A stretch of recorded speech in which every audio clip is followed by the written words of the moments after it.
শিল্প, সাহিত্য ও সংস্কৃতির তীর্থভূমি প্যারিসে বর্ণিল আয়োজনে অনুষ্ঠিত হয়েছে দ্বিতীয় আন্তর্জাতিক জালালাবাদ উৎসব। গ্লোবাল জালালাবাদ অ্যাসোসিয়েশন ফ্রান্সের উদ্যোগে রবিবার স্থানীয় সময় বিকাল ৩টায় প্যারিসের মার্কস ধর্মীর একটি হলে এ উৎসব অনুষ্ঠিত হয়।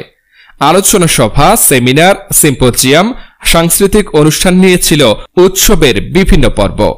ফ্রান্স থেকে আমাদের প্রতিনিধি রাসেল আহমদ জানান, ফ্রান্স শাখার সভাপতি ফয়সাল উদ্দিনের সভাপতিত্বে এবং সাধারণ সম্পাদক মিজানুর রহমানের সঞ্চালনায় আয়োজিত অনুষ্ঠানে প্রধান অতিথি হিসেবে উপস্থিত ছিলেন স্কটিশ পার্লামেন্ট সদস্য ফয়সাল চৌধুরী MBE।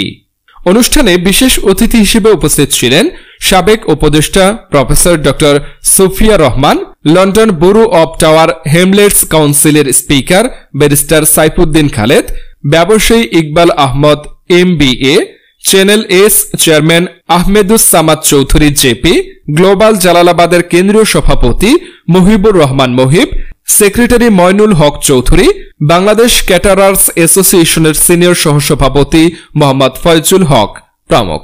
অনুষ্ঠানে বাংলাদেশি কমিউনিটিতে বিশেষ অবদানের জন্য বিভিন্ন ব্যক্তি ও প্রতিষ্ঠানকে সম্মাননা স্মারক প্রদান করা হয়। সাংস্কৃতিক পর্বে সুরের মূর্ছনায় মাতিয়ে তোলেন বাংলাদেশের জনপ্রিয় সঙ্গীত শিল্পী বন্যা সহ ইউরোপের বিভিন্ন দেশের শিল্পীরা গান পরিবেশন করেন।